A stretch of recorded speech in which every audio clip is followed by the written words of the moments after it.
इंदापुरात दत्ता भरणेंची विजयी हॅट्रिक। हर्षवर्धन पाटलांची संधी यंदाही हुकली। इंदापुरात पाटलांचं घोडं नेमकं कुठं पेंड खातंय?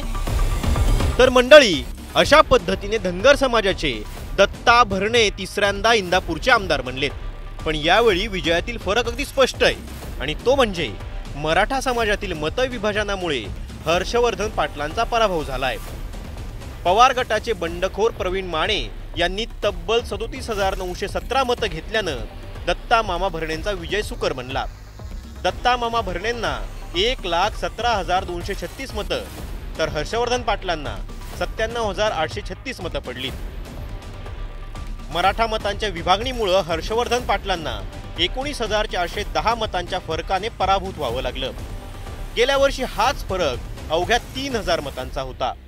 इंदापूरचे हर्षवर्धन पाटील हे खरं तर पश्चिम महाराष्ट्रातलं एक मोठं नाव, पण गेली 3 टर्म विजय त्यांना सातत्याने हुलकवणी देतोय। मी बघा 2014च्या मोदी लाटेत ते पराभूत झाले, त्यानंतर 2019ला ते भाजपकडे गेले, पण तिकडेही त्यांचा पराभव झाला।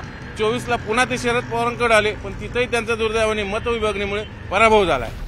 आता आपण इंदापूर मतदारसंघातील जातीय समीकरणांवरही एक नजर टाकू। धनगर 60 ते 62,000 मतं, मराठा 1,05,000 मतं, माळी 30 ते 35,000 मतं।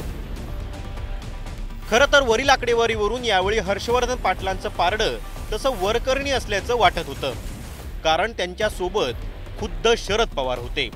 लोकसभेलाही तुतारीला 25,000चं लीड मिळाल्याने हर्षवर्धन पाटलांनी भाजप सोडून पवारांच्या राष्ट्रवादीत प्रवेश केला। पण पवारांनी हर्षवर्धन पाटलांच्या हाती तुतारी देताच इकडे सोनाईचे प्रवीण माने यांनी बंडखोरी केली।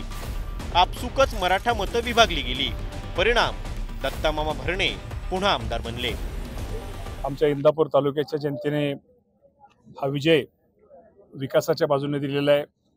निश्चित प्रकारे आमच्या मित्रपक्षाचे सगळेच आमचे सहकारी आदरणीय दादा आप्पासाहेब आणि आमचे सगळे मित्रपक्षाचे सहकारी, आमचे RPI आठवले गट असतील, संजय सोनवणे गट असेल, आमचा कोळमामा, आता सगळेच RPIचे सगळे गट, एकनाथ शिंदे साहेबांचे सगळे पदाधिकारी, भारतीय जनता पार्टीचे सगळे पदाधिकारी, यामध्ये या सर्वांचा सिंहाचा वाटा आहे।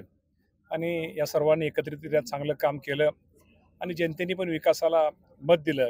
इंदापुरातल्या हर्षवर्धन पाटील घराण्याचं खरं तर बारामतीच्या पवारांशी कधीच पटायचं नाही, पण यावेळी पवारांच्या घरातच फूट पडल्यानं अजितदादांच्या त्रासाला कंटाळलेल्या हर्षवर्धन पाटलांनी लागलीच थोरल्या पवारांची तुतारी हाती घेऊन आपला बालेकिल्ला पुन्हा काबीज करण्याचा प्रयत्न केला। पण पवार प्रवीण माने यांची बंडखोरी रोखू न शकल्यानं हर्षवर्धन पाटलांच्या पदरी पुन्हा निराशा झाली आहे। इंदापुरातून मधुकर गलांडेसह चंद्रकांत फुंदे, न्यूज 18 लोकमत, पुणे।